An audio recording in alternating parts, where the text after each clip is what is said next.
What's happening, everybody? Happy Thursday. Welcome to the Thursday edition of the DealDriven app.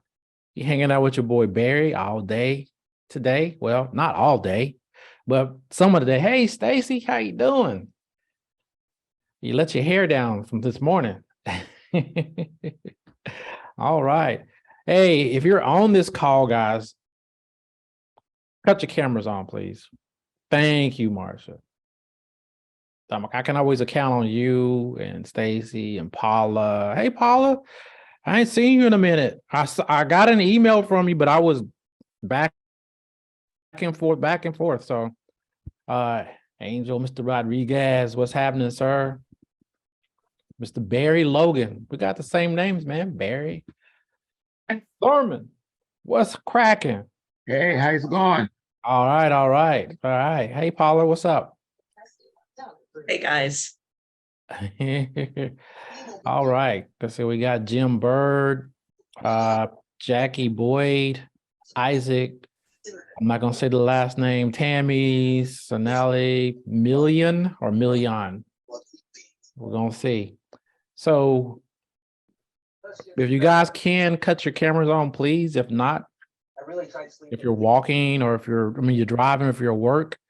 I don't want you to be distracted. I don't want no accidents happening. I want you to get fired from your job. So just make sure you're paying attention on this call. So again, this is the Thursday version of the DealDriven app. This is a weekly webinar that we have every week at 2 p.m. Julie usually running the show, but every now and then I step in to help out. She's actually in LA with Peter. They're over on the West Coast, which is the best coast. They're over there, get ready to do some big things over there. So keep them in your prayers, right? All that good stuff. How many people on this call so far? And what I want you to do is I want you to put a 100 in the chat. If you don't have the DealDriven app or this is your first time,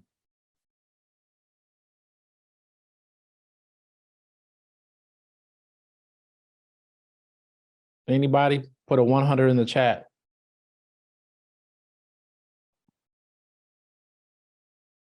Okay, there's Don, Marsha, Jackie, thank you. Okay. So everybody else on here does have the DealDriven app. I know some of you guys have it because I seen you this morning on or the other morning on my call. Can I ask a question? When you refer to the DealDriven app, you just mean the one that generates leads? Yep. Not necessarily the one that you can get on your phone, because I'd like to get that one as well, and I'm having trouble doing that. Well, let's talk about that. Okay.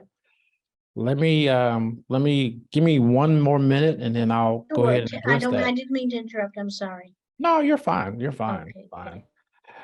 All right, guys.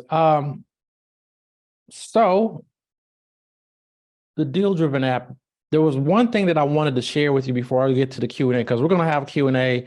I know you guys have questions about the DealDriven app, and I want to answer them for you. But there was one thing I wanted to point out to everybody, okay? So I'm going to go ahead and start to share my screen. Okay. All right. When you're out looking at properties, right, and you run across a property like this, you see this house right here, and you see over on Zillow where this house is located, but there's no real comparables close to it because this is really about 1.5 miles, 2 miles away from the subject property. And then the next one is way over here. Whenever you're doing, when you're out there driving for dollars and looking at properties, and you're out here in these rural areas, one of the things that you really got to make sure of is that if I get this property under contract, how long do I have to hold it for? Is this thing going to move quickly, or do I have to incur months upon months of holding costs, which is going to cost me money? So sometimes even though it may be a good deal and it may be something that you could probably get under contract at a low price and it's all good, you got to look at the overall picture. So if you don't have a specific buyer who's willing to buy this house after you get it under contract, you may be holding it for a long period of time. And that costs you money, which really reduces the investment profit that you were supposed to make. So always be aware of that. So if you're in population in areas that are rural and there's not a lot of activity going on there as far as property or sales and stuff, you may want to take a second look at that and say, well, maybe I don't need to be over here. Maybe I need to go over to the next county over or down the road or into the city. Okay. That was just a little tidbit that I wanted to drop on you guys so you'll know when you're out there trying to get deals and you're like, this is a great deal. You know, the house, it says it's worth 100,000. I got it for 30,000 and it only needs maybe $20,000 worth of repairs. Okay. You can do all that. But if you're not able to move it, then you got to sit on it for a whole year and you're paying the utilities, the insurance and all that, the holding costs. You might eat up that profit just like that. So just be aware of that, okay? All right. Now, Stacy,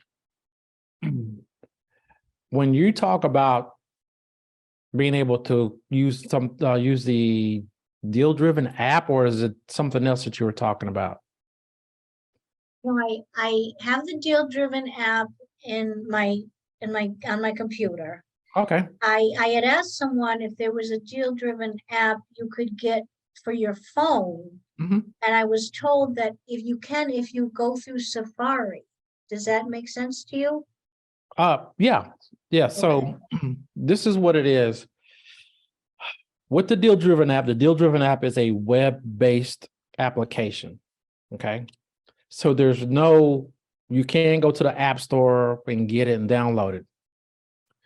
You can, however, go to Google Play and type in DealDriven app, and you will be able to download the app from there. And then you can log in with your current username and password. But if you don't have that, then all you simply do is you just go to Google Chrome. Make sure you use Google. Don't use Safari. Use Don't Google. use Safari. Yeah, because Safari leaves some things out. Okay. So just go to Google Chrome and then open up a browser and just type in the same thing that you do on your regular desktop, app.dealdriven.com. And then you can log in and then save it as one of your favorites. So that way you can always go there and just tap on it and go ahead and get right to the app just like you do on your desktop. It does look a little different. And I can, let me see if I can get on here and do this, show it to you this way.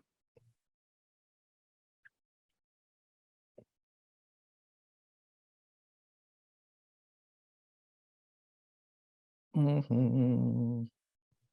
Barry, I also have a video I can send out to anyone that wants it, but it's a video showing you how to just make DealDriven an icon if you have an iPhone. Like you can make it an icon on your phone. I do have a video of that also. I would Great. love that. Mm-hmm. Well, if you could just put your email in the chat, I can email it to you later. Thank you so much, Chloe. You're welcome. Yeah, Chloe, thank you. 149.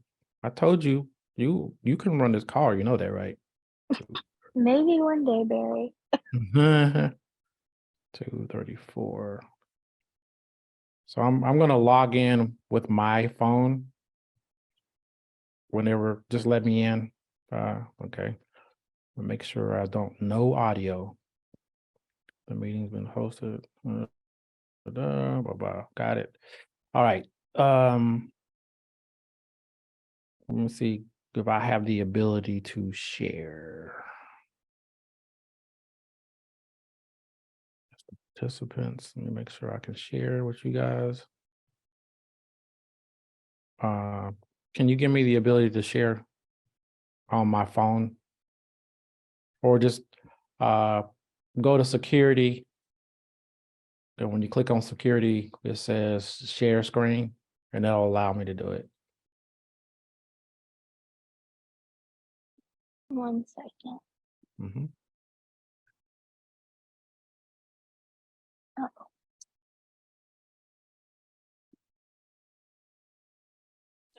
I just made it co-host because it wouldn't let me do it. Okay. Share screen, start. Oh, I gotta stop my share. Let me stop my share first. Okay.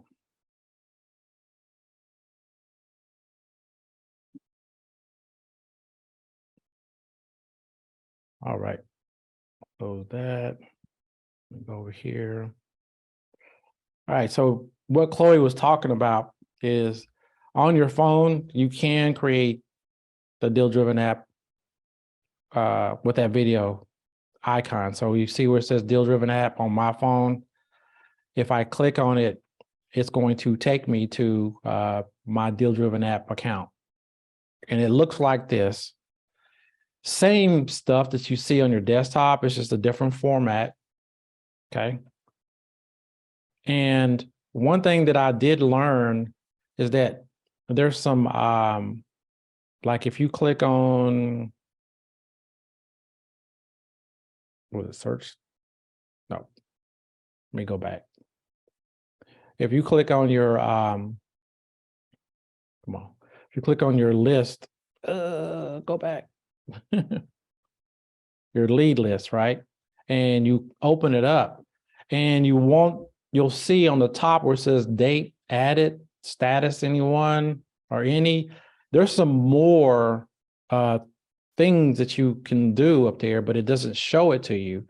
So you have to actually rotate your phone and put it in a horizontal or vertical so that you can go through. Like if I go to this property right here, all these other things that normally, if you look at it this way, it doesn't, well, they fixed it. Cool. I'm glad he fixed it. Now you can scroll through it. See, there's always changes happening in this thing that I don't realize. So now you can scroll back and forth. Okay. But this is what it looks like on the phone. Now, and if you don't have the app icon on here, if you just go to Google Chrome, all right, and you see where I got it under the favorites right there, you can do this on Google Chrome, just add it to one of the quick icons, quick list, and it'll take you to the app. Okay. And you just put your email in there, sign in. Yes, I know, proceed. And there you go. Okay. Did that help you, Stacy?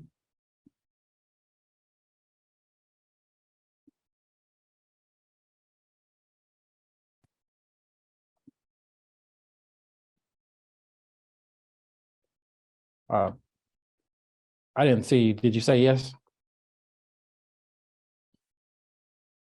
I'm sorry, I'm not sure I saw every step of it. Okay. All right. So do you have an iPhone? Yes, I do. Okay. All right. So you log back in here.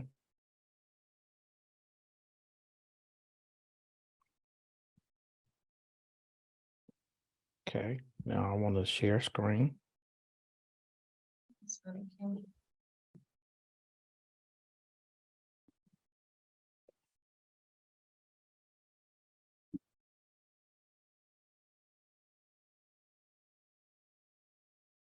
All right.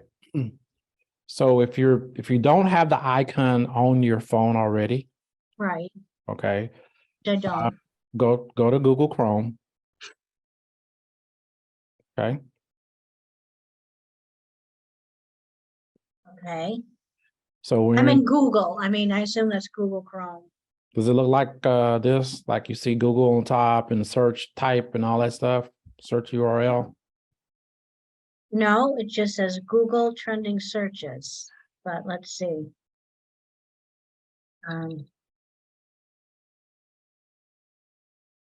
Oh, Chrome, I can go to Chrome. Yes, go to Google Chrome. Okay, got that icon. Yeah, Google search. Yeah, now I've got that. Thank you. Okay. So do you have any underneath like mine? I have those quick links. Yeah, I've got bookmarks, reading list, recent tabs, and history. Okay. So you can always add the DealDriven app, but what you want to do is just type in on the search, type in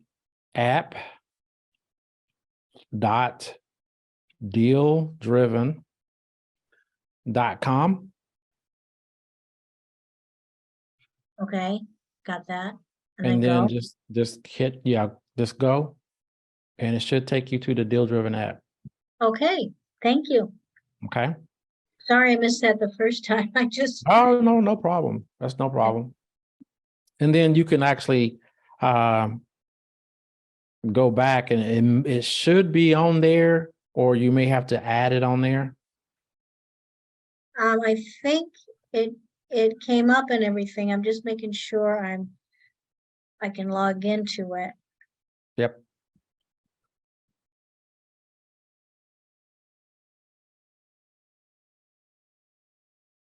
Says I'm already logged into this device on another, this account on another device, which I am. So it must be okay. Okay. All right. I've got it. Yeah, I've got it. Thank you. Thank you You're so much, welcome. Barry. You're welcome. All right. Okay. So guys, today, let me go through here, Q&A questions today. We're gonna, anybody got any questions? If you have some questions that you didn't type in the chat, go ahead and raise your Zoom hand. If you don't know where your Zoom hand is, it's the little guy at the bottom and the reactions with the plus coming out the side of his head. Just raise your hand. There you go. All right, Thurman, what you got, sir?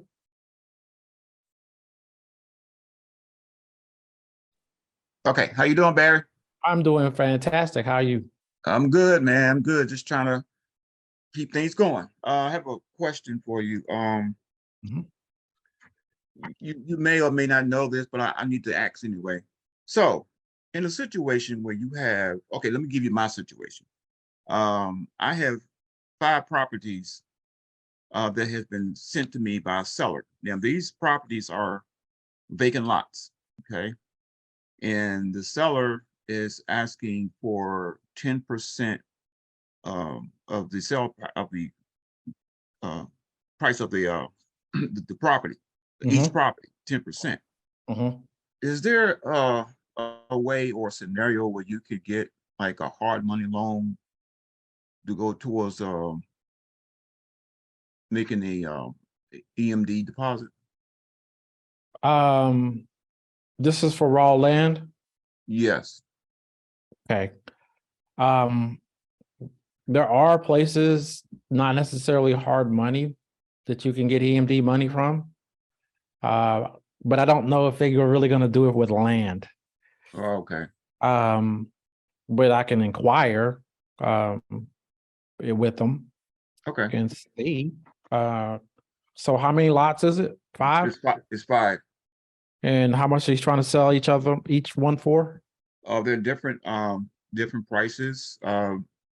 The cheapest one is 64K. Mm-hmm. Then there's another one for 19K. There's another one. I don't have it on my, I can't pull it up on my screen right now. But they're not over 100,000. They're over 100,000 altogether, but not individually. Okay. And does he want to break them up in individuals and sell them one at a time, or is he trying to Yes. do it all? Okay. So what I would do is look at the one that has the best value, or the one that looks the best, Mhm. and go for that one first. Okay. So whatever that may be. So let's say it is 60,000. total, and he wants 10% down, so that's $6,000. Right. So what are you going to do with the land? Well, basically, the people that I'm working with, the buyers that I'm working with, they're going to build spec homes. Okay, so why don't they buy it? Well, it's not a problem with them buying it. It's a problem with me coming up with the EMD.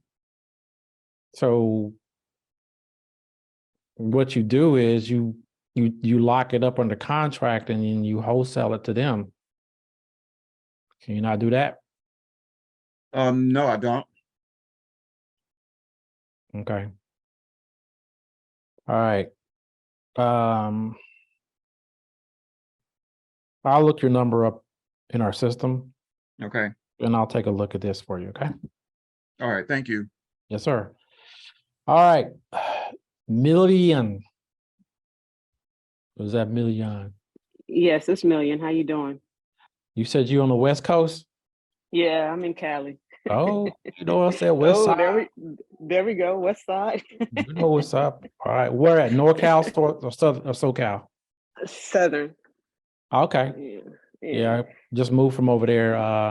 Been back in November. I'm here in Tampa, Florida now. Okay, that's cool. Yeah. Yeah, I was in the LA area and now I'm in Ventura County, so I wanted to get out to the valley side of it. So Okay. Nice. yeah. Nice. I miss Cali. Yeah, I tried to get away and I keep coming back. So it don't matter about the prices. I can't get away from it. So I know that's right.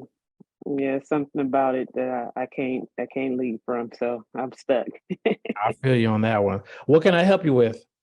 So the gentleman before was kind of talking about it, because I am out here. There's so many properties that I was actually thinking about getting more into wholesaling lots instead of for builders, opposed to doing homes. I figured that may be a little bit easier if I can do the outskirts and find like land to wholesale that. I wanted to see, is there any thing on this on the DealDriven app to where it is I can just research? I mean, because I forgot the lady's name, Julie. She's actually helped me out with as far as like properties go, but like to do the driving for lands or lots, is it different on this app? Not really. So I'm not don't really look at land, but I can go ahead and take a look to see if I can find to see what's going on over here. So Okay. looking for vacant. And let's do out of state owner. And then we're going to go to additional filters. I'm going to take that off and I'm going to put residential vacant land. No, okay. Let's see what comes up. Only got one. Okay. Out of the whole county, that can't be right. Let's see. There's that one. Let's see what it looked like. Oh, street view available. Dang. Mm. Let's see here.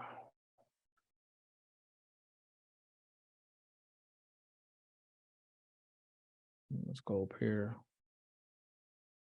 See if we can pull it in Zillow. But that is like the best way if you're gonna get land and you're not gonna be the developer, you're not building, you're just trying to get it for to wholesale it to people who are looking for land. If you get Yes. these things locked up under contract, you could actually, I mean, really make a good wholesale fee from that, and you could do a lot of deals if you Yeah, that's what I was thinking. So instead of just, because I've went into a lot of houses and they've been really nasty and everything else, but something just kind of popped in my head to do the land. I'm sure people have land that they don't want to deal with too much. yeah. What was that? 14 hitching post. That even sounds like a jacked up name. It's out in the middle of nowhere. Hitching post. Oh, come on, man. I thought you was gonna auto fill for me.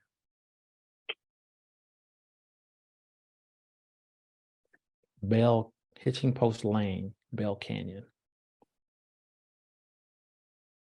And I just had that.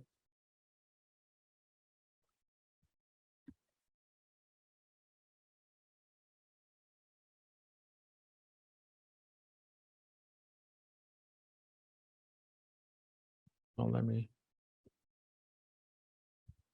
Canyon. There you go. Bell Canyon. Okay. Well, Wow. there's a piece of land. It is, Yeah, it is a piece of land. That's all good for somebody. Wow. Wonder what happened to this thing. It looked like, oh, it's on the side of the mountain. That's why. mm-hmm. But if you can actually lock that piece of land up with the owner, I'm quite sure there's not a street view, but I'm quite sure there's multi-million-dollar houses around there. But you want to know what's going on. Looks like that thing Looks like fell. those foundation issues or something. Yeah, but nobody cares about that building. They just want that land. So Right. that's one, but I didn't see. Let's see if we can find something else in there. That's what you would be looking for. Okay. Is you would actually let me take that out. Okay. You would actually basically go here, put in what you're looking for, like Ventura County, like I did. Mm-hmm. Continue to select search type.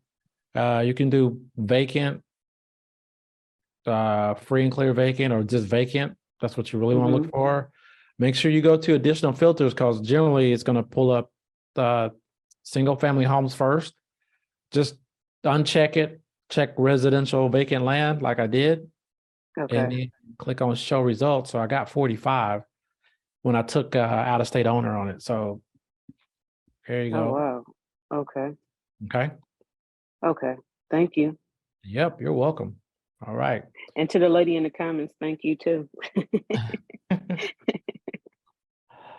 All right. RH Investments. I should know who this is. Of course, Lucille Ball's cousin. I know. I was like, I thought you was in Mayberry this week. I'm still in Mayberry, you know that. Last week I had the worst luck. I had everything in a quiet place here at work and I forgot to turn off my Teams. So I just want to get right to it. I am still stuck on trying to get that maximum allowable offer like recreated. The last time you and I and Basil was in on this session, I tried to recreate that once I got home and I got a totally different rate than you guys. So I just need to get a workup on a property and see if I can't figure this out later. But I did want to try to get that maximum allowable offer for wholesaling or transferring the equity. Okay. What was the address? 5732 West 75th Place. And that is Arvada, Colorado. That's it. There we go. Okay. There we go. All right. All right. So this one is supposedly pre-foreclosure. Yes. Okay. How are you today, by the I'm way? doing great. How about yourself? Good, better, good, clear connection. All right. So I'm gonna go ahead and add this to our property so I can go into the details. Now, one thing you can do, guys, whenever you pull a property up, whether it's doing it on the quick search or you're out there driving for dollars and you just tap on the map, if you just want to just run some general quick comps on this thing, you can always go to more, and you'll see it says pull comparables. And it's going to pull comparables based off of whatever the number of bedrooms, bathrooms this property has.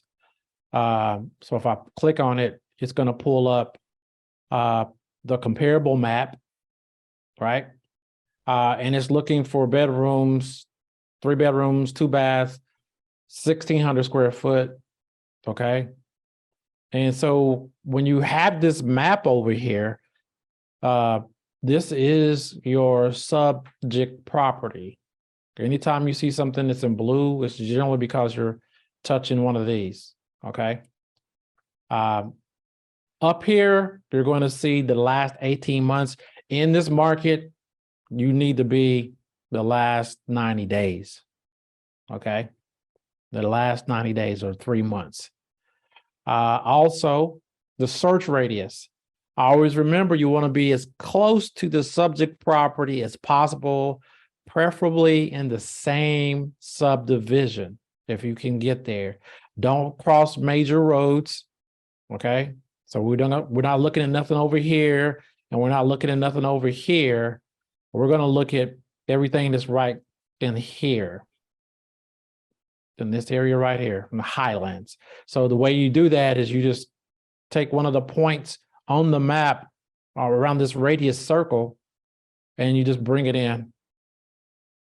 Okay. You want to try to stay within a half mile of the subject property.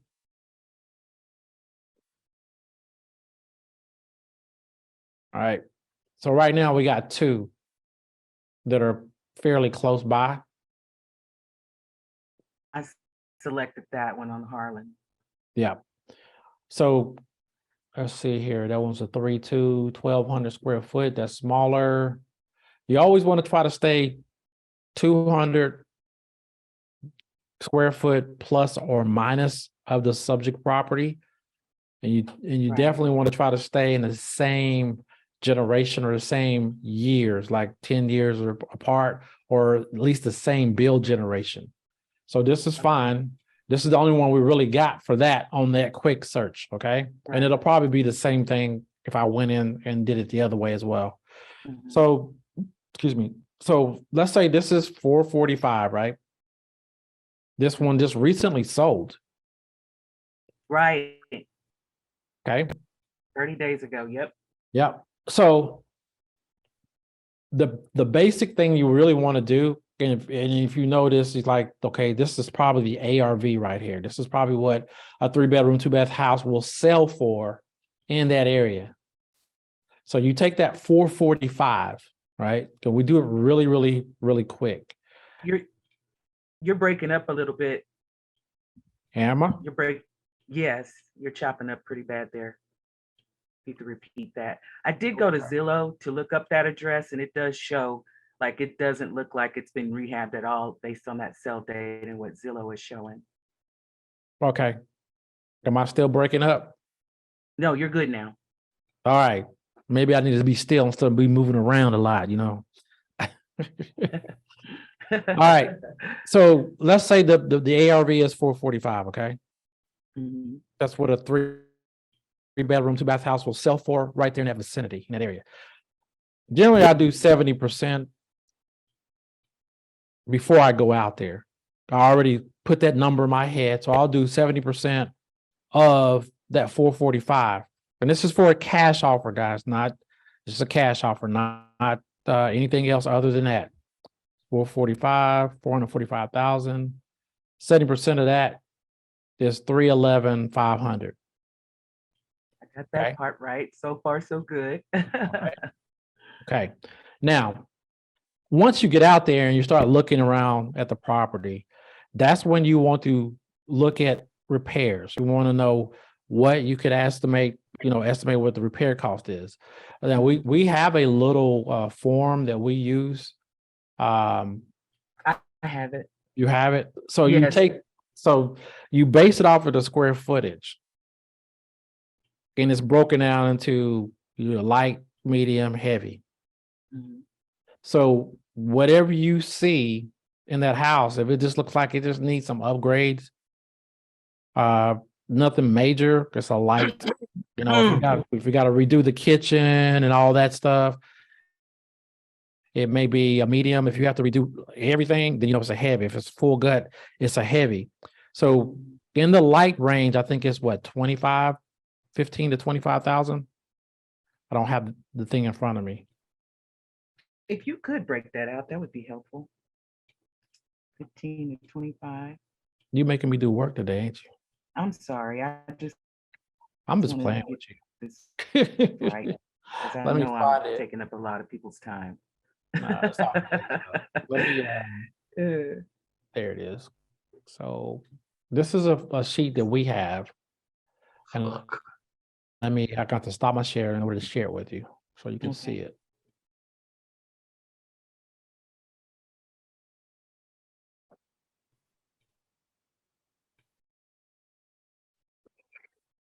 All right. Let me slide down here. Calculating repair cost estimates. When you're out there, when you first go out there, unless you take your contractor with you, it's not necessarily to be right and exact. You just want to get in the ballpark. Right. So with this house, the house is, is under 1,500 square foot. So like I said, a light is averaging out to about $15,000. An average is 30. And then a heavy, which is a full gut, you're gonna have to just go in and rip everything out and redo it, is around 60. Now, these numbers, they vary from where you are, whatever location you are in the country, but it's just a general scale that you can use. So if you go out there and it's a light and it's $15,000, okay, so $15,000 from that 311, you're at what? 290. I'm just going to ballpark and say 295. Okay. Okay. Then if you're actually doing wholesaling for yourself, you got to also factor in your wholesale fee. Okay. So if you want to make $10,000 on this, then your maximum allowable offer on that cash would be 285. And not the 311. that Right. we Started. Right. Okay. Exactly. Okay. Does that make sense to you? Yeah. I was hoping you would whip out the calculator like Julie, because I'm trying to figure out, she did it one time where she was able to put in the calculator to get the maximum allowable and then calculate what the seller might possibly get because of the equity that they have in the home. I mean, you still could do that because what is the equity, right? I mean, do we know what it is? Let's see. Yeah. Well, I don't know, but I know that they have a ton of it there. Let's see. Okay, let me go back.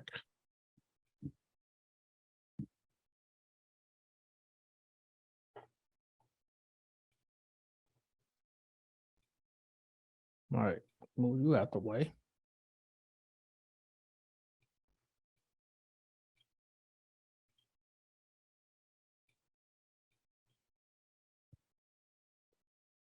Let's go into the property itself. Come on.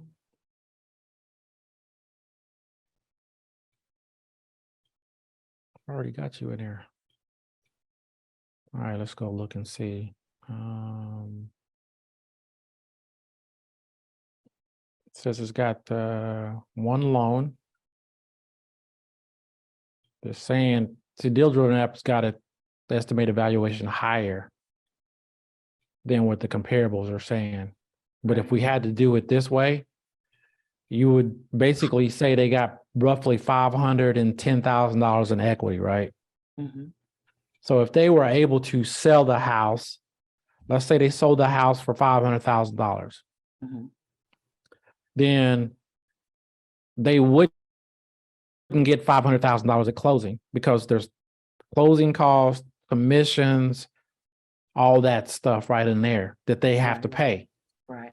So what we generally just take 10%. It's probably somewhere in the neighborhood between 8 to 10%, somewhere in there.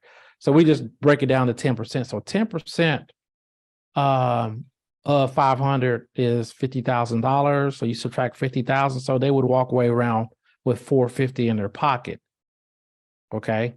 So that would be the equity play that you would be looking at, is that 450. How much of that can you actually negotiate them out of? If they're determined to get their $450,000, or that they say they want to sell for 500, but they know they're going to get 450, why would they want to sell it to you for less than that? Okay. Okay. So that's why most of the time when you're actually talking to people, such as this person, and you got the latest, comparables, they may think their house is worth XYZ, but once they start, you start educating them on what's going on in the neighborhood and letting them know that, hey, the property prices are going down, the market is shifting. So the most recent sale in the area, the same house that you have, it sold for, I forgot what that was, but 445. yeah, 445. Okay. Okay. And so then you can negotiate from that part, but if they're smart, they know, well, 445, I put it on the market for 445, I'll probably walk away with $400,000 in my pocket. Can you match that? The answer will be no, you can't, Right. because that's not an investor deal. Okay. Now, this right here, when they're in a pre-foreclosure like this, okay, the question I would ask them, once I got to start talking to them, it says you only have a mortgage of $35,000, but your property is under some kind of foreclosure action. Have you tried to renegotiate with the bank? Have you done a loan modification? How's that going for you? Have you tried to refinance so you wouldn't be in a situation? So this tells me, just because the number says they got this amount of money and equity and all that good stuff, this right here tells me there's something else going on. And this information may not all be true. Okay. So it would be, if you're able to talk to them, find out what's going on. They're saying you're under pre-foreclosure, but they got all this equity. And if they haven't done anything with it, or if they try to do something with it, you don't know until you ask them. Right. Okay. I just want to be prepared that if everything goes well and I'm able to get them under contract, I'll have a figure to start and put them under contract. Let me ask you this. What if I go in and it's 285, we find out that there's more repairs in, or I'm sorry, it's 311, and we find out that we have to add more for repairs. Would it be okay to resubmit a contract, or do we just want to lock it in that first time? Is there any room for adjustment? Oh, no, it's always, once you sign a contract, once we get a signed contract, there's always negotiations all the way through, because you have your due diligence period. Okay. That's what that's for. Okay, that's right. All right. Okay. I think that helps. I appreciate your time. Thank you very much and wish me luck. All right. You got Good to see you again. Good to see you too. Well, All righty. good to hear you. I don't sorta. see you. One day I'm going to call when I'm not at work. I promise. Okay. Have a good one. Thank you. You too. All right, Bye. Kevin, what can I do for you, sir?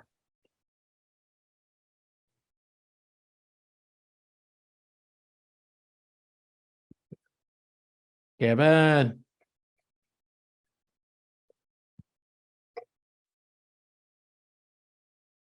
All right, there you go. What's up, Kevin?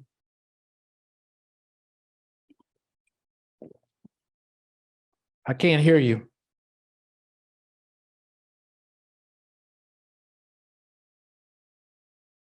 Audio must be not working properly.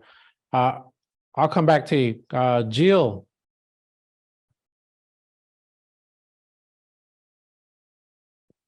Yo, Jill. Everybody's bugging out today, huh? Okay. Mr. Rodriguez. How you doing, sir? I'm doing fantastic. How about yourself? Can't complain. If I do, nobody will listen.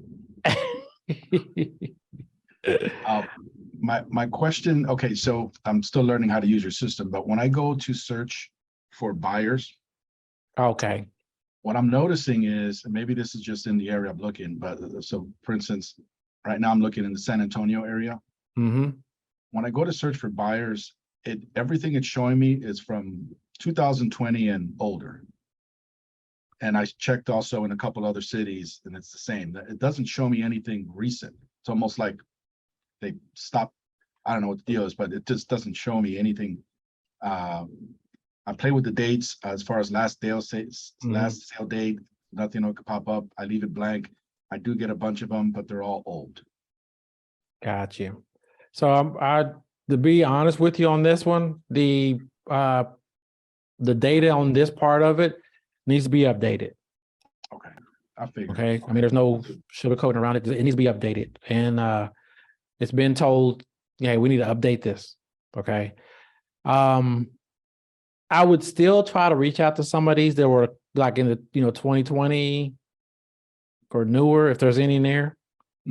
Still, because some of these people still are, they may be buying, or they may just, waiting to see what's happening with the market or something, or they know people who are buying. Okay. Or, the good thing about, people who buy for cash, not everybody on here is actually an investor. Okay. Right. So, somebody like Wayne Crowley, Mhm. he's got 2 deals. So he's probably got he may have a house and a rental property. And, you could actually just take his address, copy it, go back over to the point and click search, put it in here, paste it.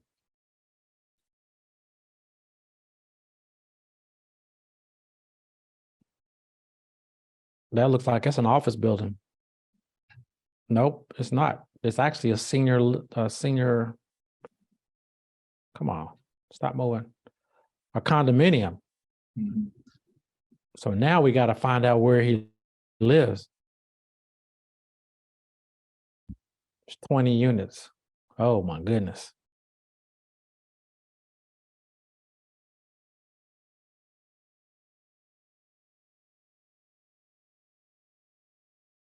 There he is right there.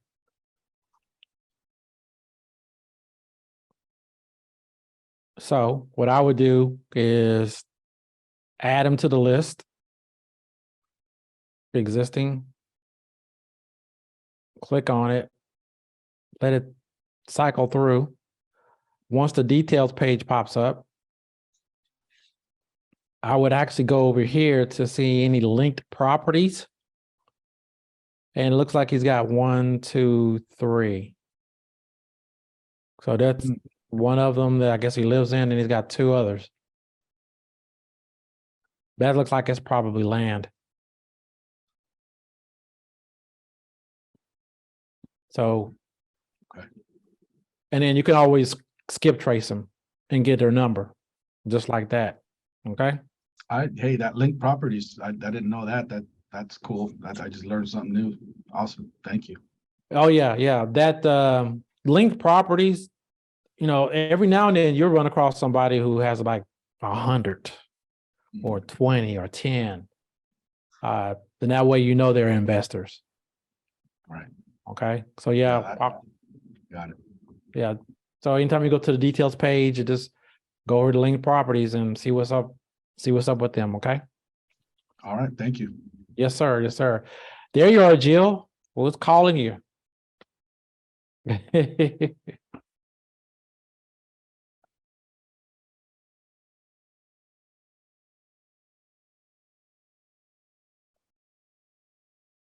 Unmute. Hi. There you go.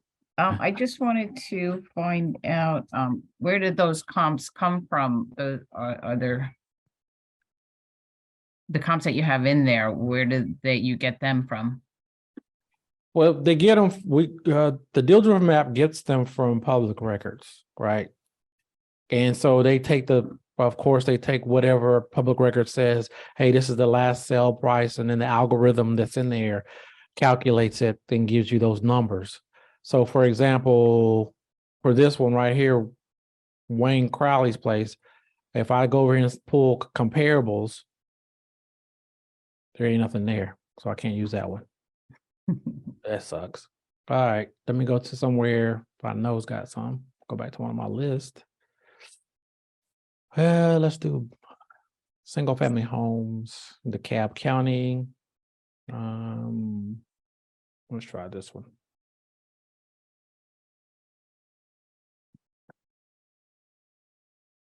I'll pull comparables.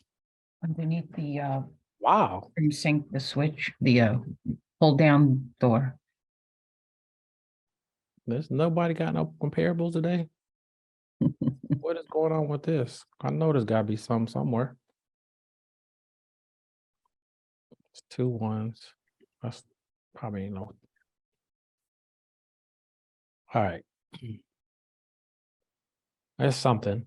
So you see right now, 1, 2, 3, 4, 5, 6 properties, and it's saying the average sale price is $750,000.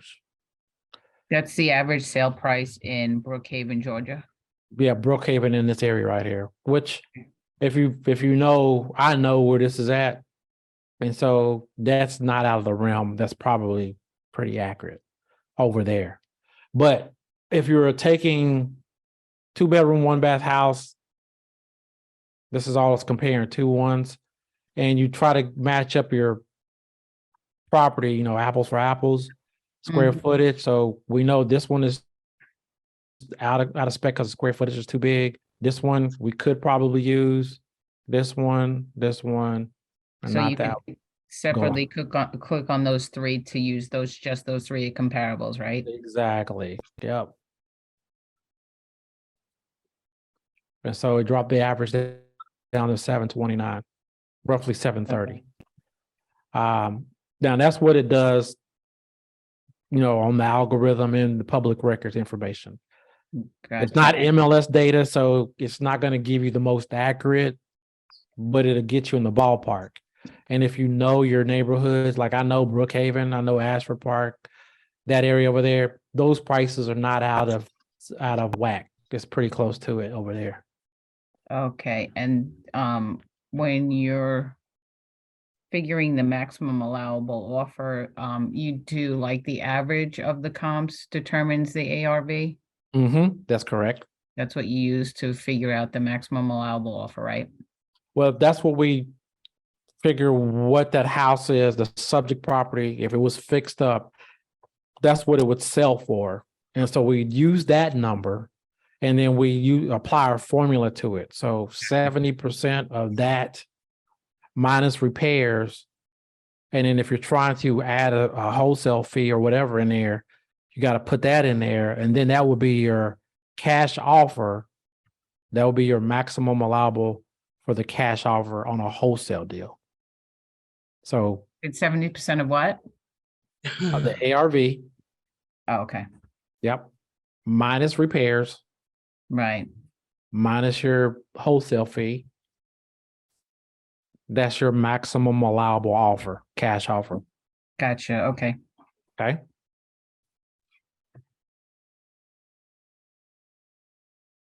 Okay, thank you. You're welcome. You're welcome.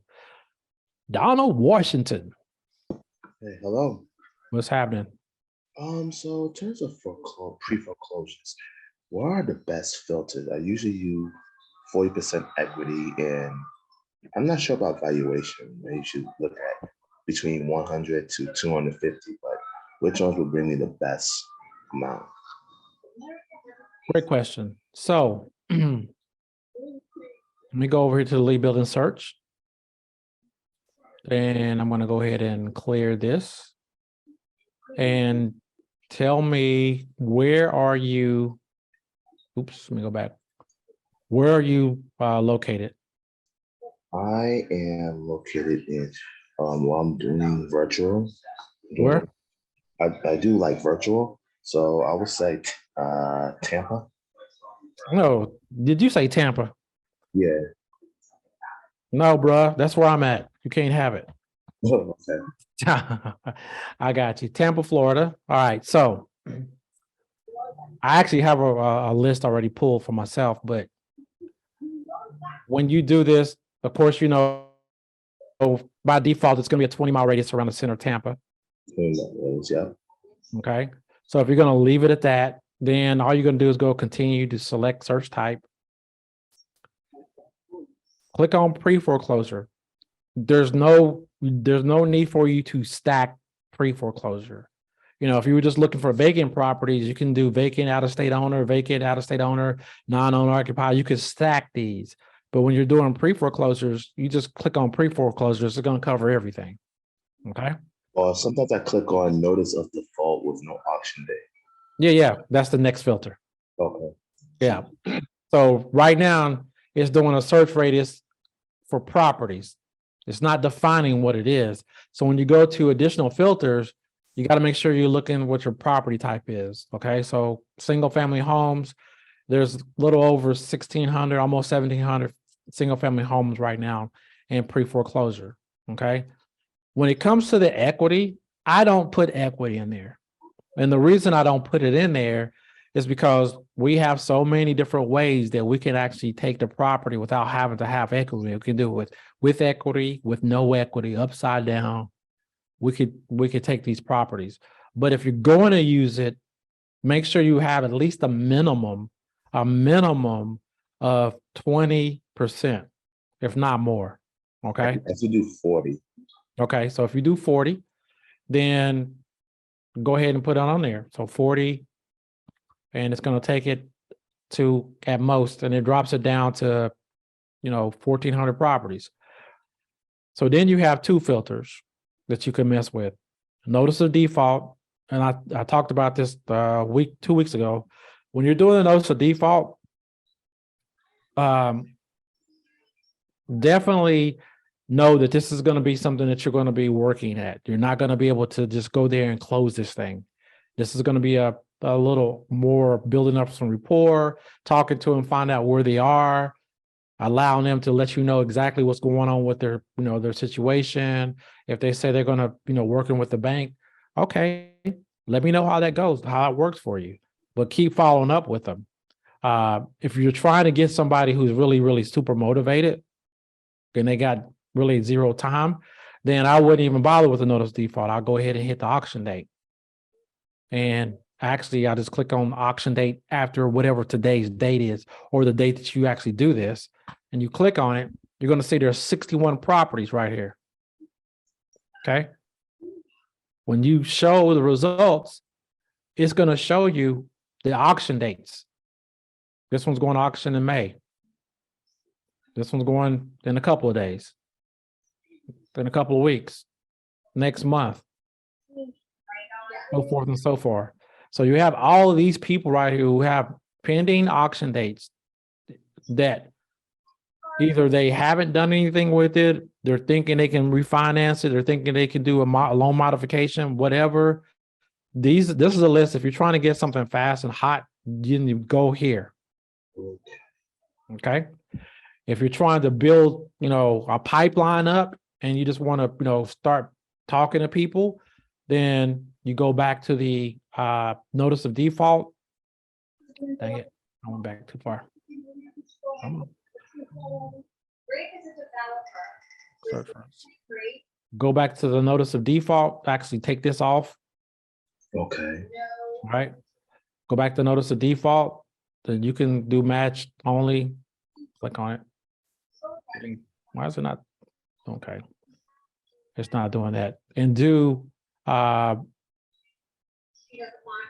on the calendar and go back maybe 30 days or 60 days. Okay. Today's date. Yeah. Or I always do the first of the month. So it doesn't really matter. So I'll go back 60 days. That's more than 60, but I got 236 that 2 months ago, they got a notice of default. So they're in that 60-day window.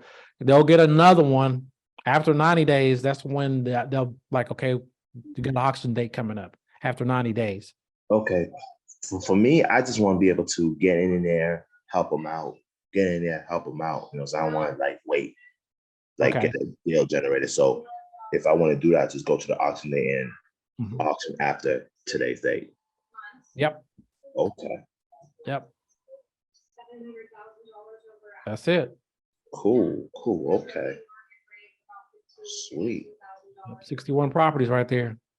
Oh yeah, I'll definitely look into that. And they're all over. Awesome. Cool. All right. Good question. All right. Thank you very much. You're welcome. Who do we got next? Is that Lynn? Or Leon? I can't see. It's real small.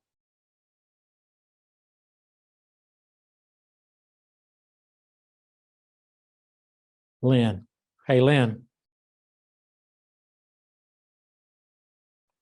You have to unmute yourself, sir.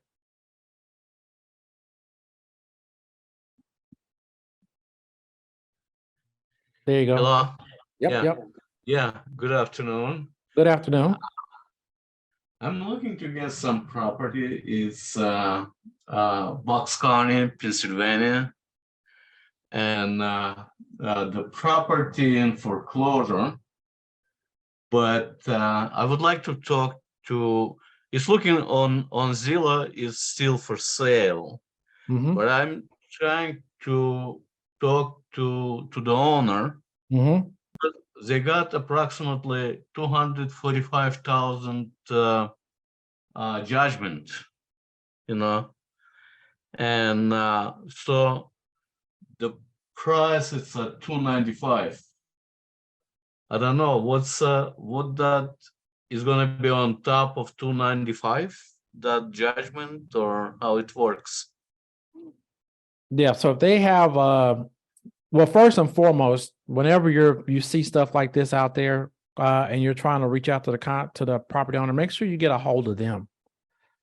The Right. second thing you want to do is you want to see the latest mortgage statement. Okay. Because even though it may say he's got a $235,000 lien, but he's asking for 295. We see it, but we have to trust it. We have to verify it because a lot of times those numbers are not correct. You want to know what the difference is when you actually see the paper, because the payoff is always going to be different than what is on their statement anyway. So you always want to verify with their latest mortgage statement. And you also want to get on the phone with them, with their mortgage provider, and find out what the payoff is and what are the fees and everything. So if you just take the numbers that's in front of you, it's really saying that he wants to sell it for 295, but he has a 235 judgment. So that means there's $60,000 in equity right there that Yeah. he's trying to get. Well, equity, I think it's I think it's about 180,000 equities they got there. Can you go over with me on that property, please? Do me a favor, put the property in the chat. You know how to do that? The property address? Yeah, it's 3117 Dalton Court. It's spelled Dalton, Dalton Court, Ben Salem, Pennsylvania. Hold on. I thought it was in the chat, but I didn't see it. All right. Mhm. 3117 is what you said? Yeah, it's a Dalton. It's spelled Dalton Court. In Pennsylvania, okay.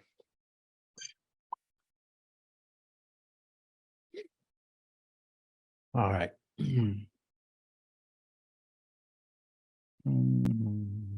Click on that. Confirm.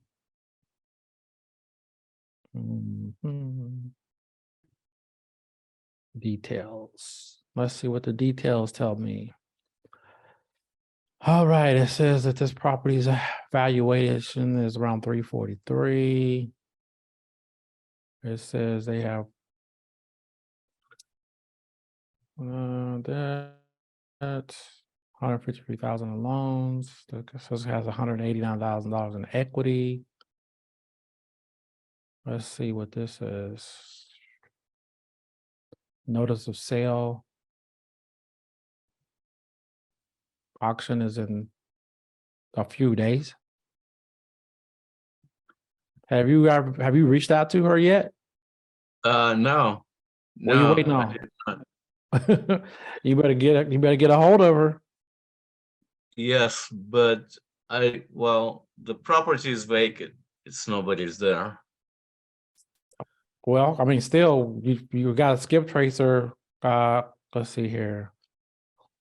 So you're telling me this property right here is vacant, nobody's living in it at all? Yes.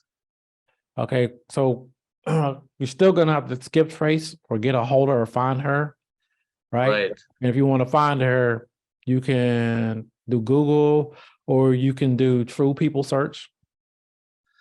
Well, it's actually I think that Zillow trying to sell it. Well, they can't sell it until it goes to auction. right now she still owns the property. Nobody owns it but Anne Uh-huh. Marie McCormick. And until it goes Yes. to the auction steps, she can sell this property or do whatever she wants to with it in order to solve that issue that she has. Uh-huh. Um, Right. Okay. what was the name of that city?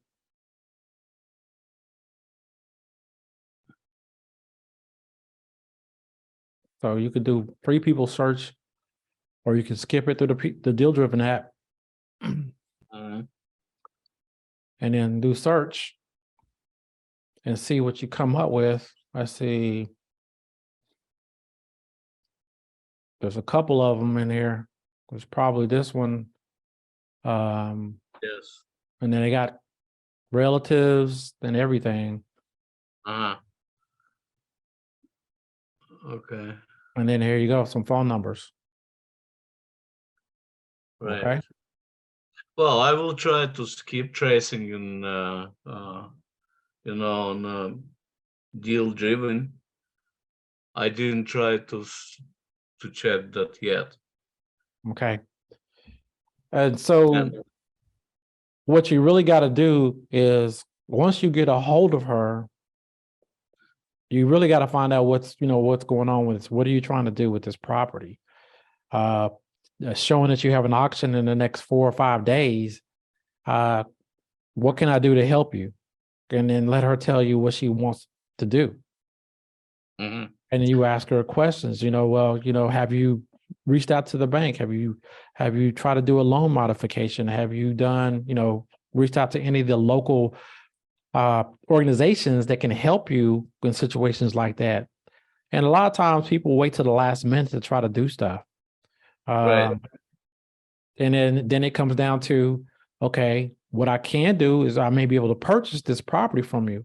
But if the house, the ARV of the house is, let's say this house is $340,000. We Well, on know, Zillow it's 295 on Zillow. okay, Zillow is 295. That's the Zestimate. Yes. Okay, Well, so they're selling for that 295. what's the Zestimate on it? Well, they didn't say that, but they're selling 295. That's all. They don't say nothing about the Zestimate. No. I'll see.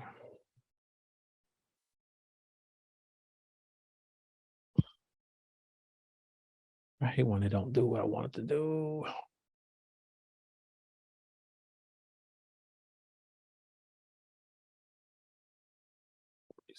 $31.17.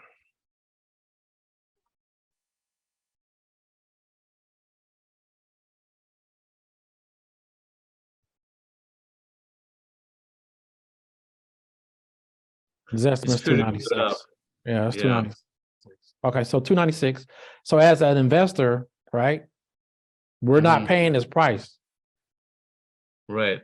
70% of that is, come on. I like my other calculator better.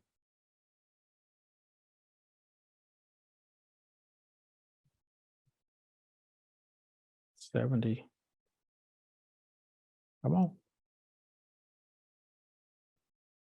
All my stuff is trying to freeze up. Mhm. 296. It's 207. Okay. Yes. Then it just looks like it's got a lot of junk in there. It's maybe a Oh, little. it's all beat up actually inside.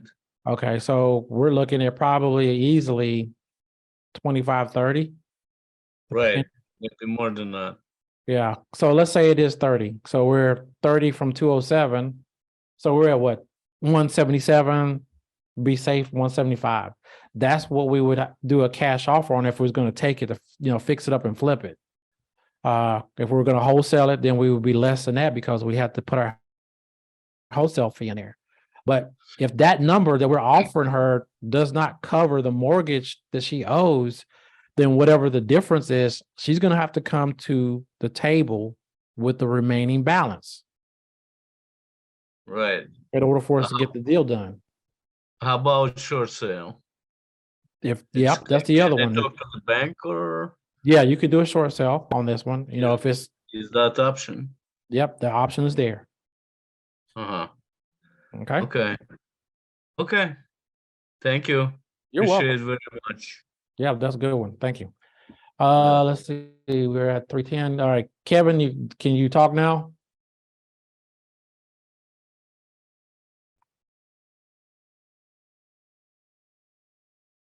Uh, uh, uh.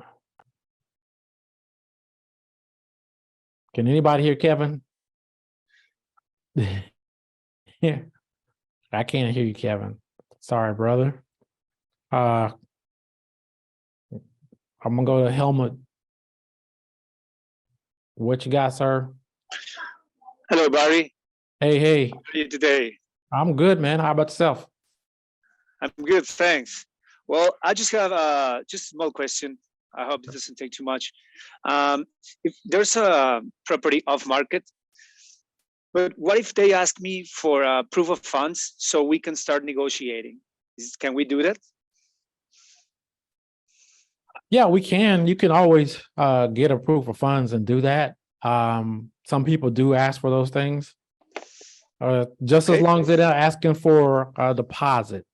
If they say Oh no, of course not. No, no, no, no, of course not. No, I think they're asking for a proof of funds, and I believe so that, well, I haven't seen the property myself, but I believe so that it could be, as soon as I see it, if I see the property, I think we can start on if it's gonna be flipping or like a wholesale or short sale. But first I have to see the property, and they asked me for a proof of funds. That was my question about the proof of funds. Yeah, you just get one from us if you need it. Just request it.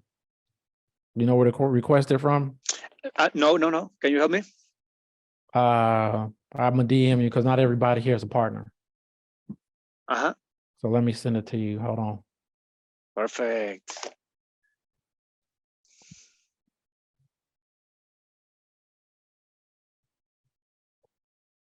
So I heard right now your previous conversation, if it's a wholesale or short sale, or I think you said wholesale, it's the 70% our offer minus some percentage of the fees. So something like that I heard. Yeah, so I was giving you a general numbers that, with us as partners, we have that formula that we use. But generally across the board, you're going to do 70%, because that's pretty much the standard, 70% of the ARV minus repairs. And if you're doing a wholesale on your own, minus your fee, that would be your maximum allowable offer. Okay. Is there a way that I can calculate the fees, or it depends on the property and the county and municipality and all the stuff? When it comes to calculating your own fees, right? It's really, what is it that you want? There's no magic formula, but you're not going to be like, I want $50,000 wholesale fee on a $100,000 house that has 20. You got to be realistic about it, right? Sure. So there's no real. So it's like how much I want to make from that deal. The fee. The fee, yeah. Okay. Yep. Okay. Now this is when you're doing deals on your own. Okay. I don't want to get you thinking, well, Barry said, when you submit one for us as a partner and you submit it to us, like he said that, the fee we can, no, I'm talking about when you do it yourself. That's how you calculate it. When you submit it with us, we already put that in account. So we try to get as much profit out of every deal that we can to split with our partners. Oh no, it's with you, of course. Yeah, so you don't have to really worry about that. Yeah. Okay, so it's just like about the 60% or 70%. Okay, the negotiation, we start from there. Yeah. Yep. in case it's a flipping, the repairs. If not, it's like just a wholesale, like I get it, Mhm. I sell it, we get it, we sell it, just like that. Exactly. Perfect. Exactly. Thank Yep. you very much, bro. Yes, sir. Yes, sir. Great stuff. Thank you. Thanks. Thank you. All right, Stacy, and then I have John after that, and that'll be the last one. So Stacy, what you got? I Good. just wanted to know that sheet you put up that had the estimates and it had the, you know, how much percentage you put on a Mhm. wholesale as opposed to a fix and flip. Where would you find that? In the university. Okay, great, thanks. Yeah, you know, under the new partner launch, if you did the new partner launch when you first come in, you're supposed to go Yeah. through that.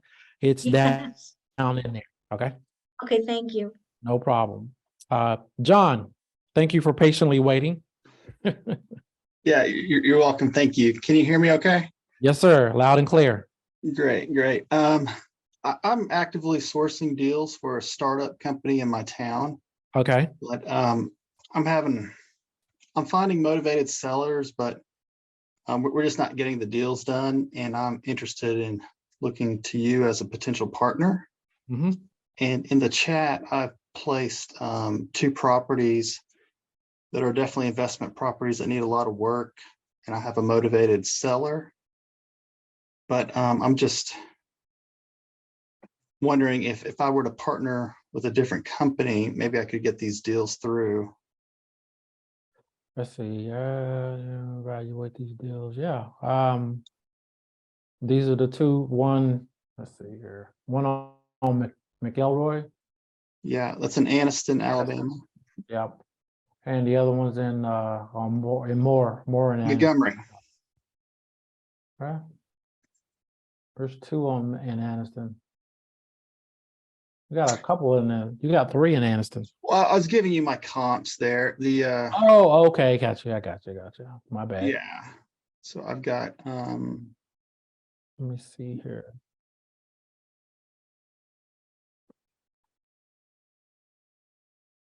Let me see if I can copy all these. This whole thing.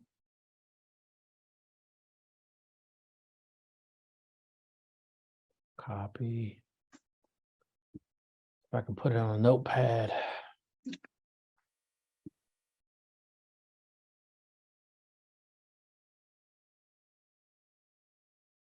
Paste. Let's see what it looks like. Okay.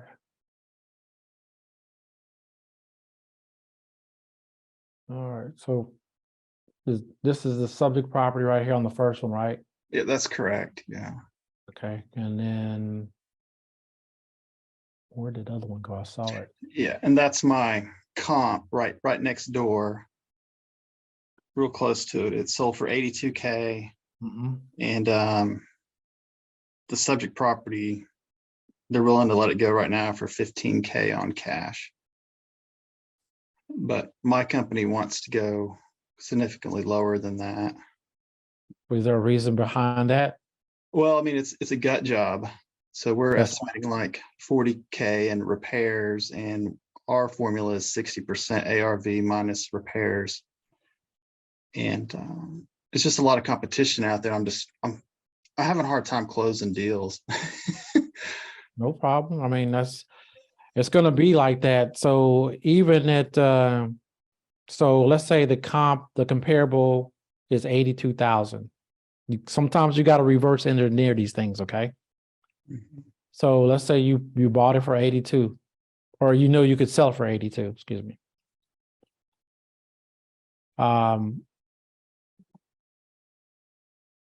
Was it 40,000 in repairs?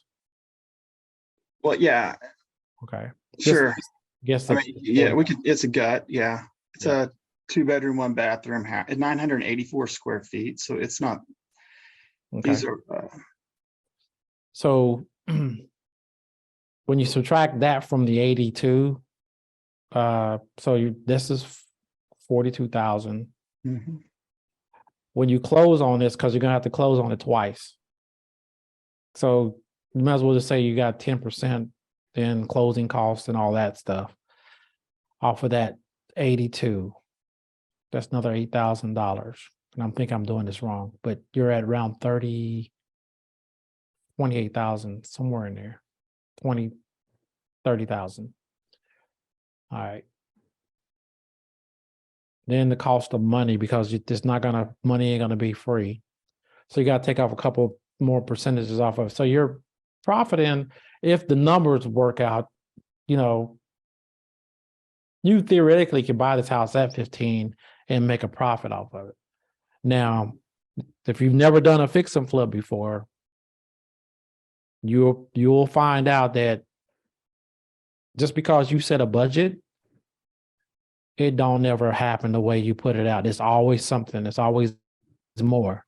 So if it's a good job, Yeah, they're just trying to be safe. That's why. yeah. What I'm trying to understand is partnering with company. In partnering with you, would you do the flip, or do you need me to do the flip, or how does things work? Because this would be a cash thing, and usually with cash, the closing costs are like $500 Yeah, but minus you agent also fee. gotta close on the back end side too. When you Okay. Well, Yeah. I'm just just trying to.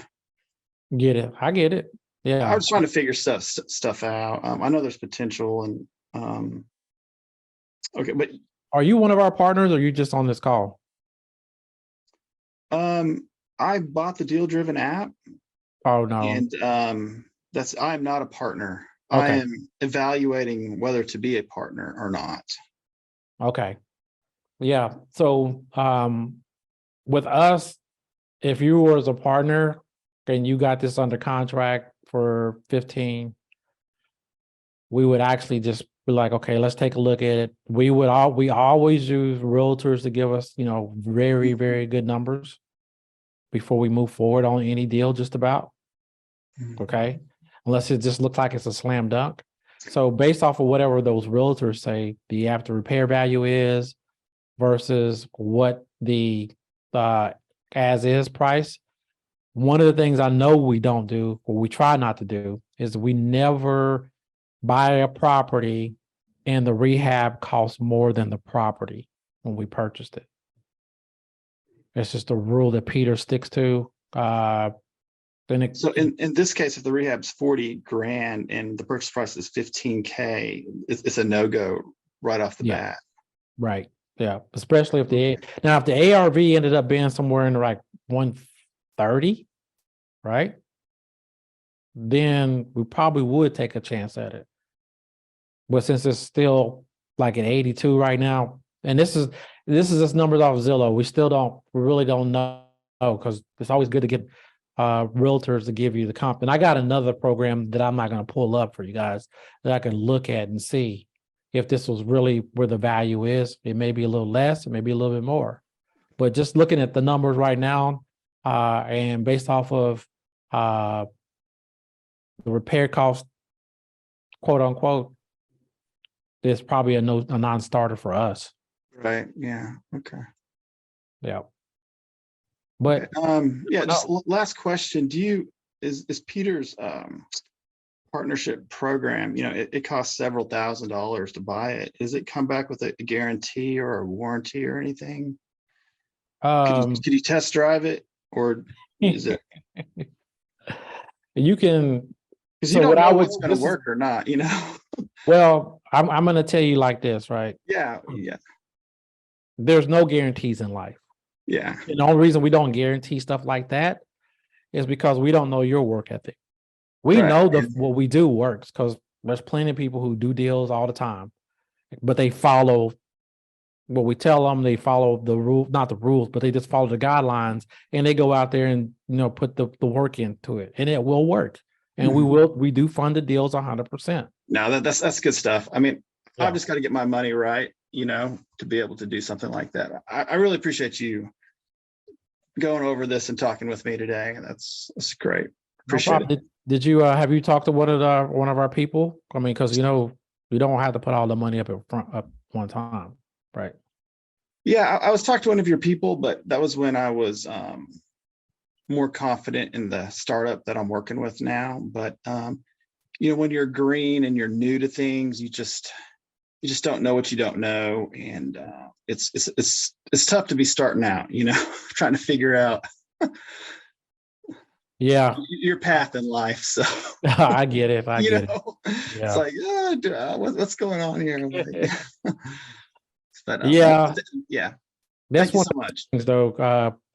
When you start in real estate investing, when you first start out, you don't really, you're like, which way am I going? Am I gonna be a wholesaler, fix a flipper? I mean, am I gonna buy land? Whatever.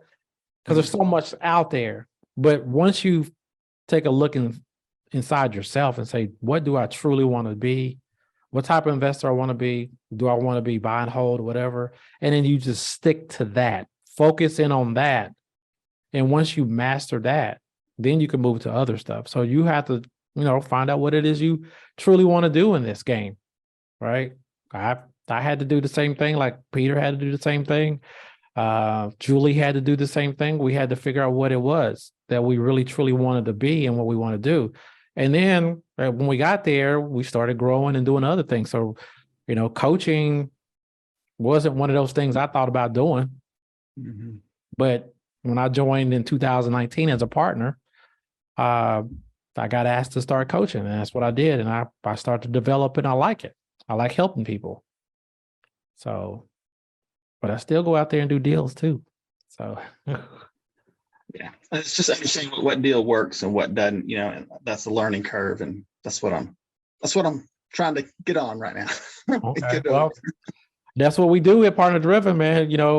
That's why we, people come in, and when you get a signed contract or you request a contract, as soon as you request one from us, you got a deals coach working with you. Hey, John, let's go over this property before you go out there. What do you think the numbers are? Let me show you this. Okay, when you get out there, try to find out what they want by saying this or by doing that. And we help walk you through that particular deal to whether it's to close or follow up or it's no deal at all. And that's why we're here. That's what we do for you. Okay. Thank you. Appreciate it. All right, guys. This is a great call. As usual, I think Julie will be back next week. Maybe not. I don't know. She's out there in LA, West Side all day long. Kara and Peter trying to do some deals out there. So remember, if you haven't joined or if you haven't gotten a DealDriven app, you can always try the DealDriven app for free for 7 days. I don't know if Chloe's still on here. Look like she might be sleeping somewhere. I don't know. But she did know. I know it's the best. You got Julie's picture sitting up there. That's why. She put the link in the chat. And so if you haven't tried it, go ahead and give it a try. Test drive it. There's also videos, training videos within the app itself. And we do have a YouTube channel, the DealDriven app YouTube channel that has those videos in as well. But if you open up the app and you go to the top, you see the question mark in a circle. If you click on that, it opens up the onboarding video for the DealDriven app as well as training videos. So you can always go in there and look at it and try to use it. Go out there and take it out and test it out and see what you think.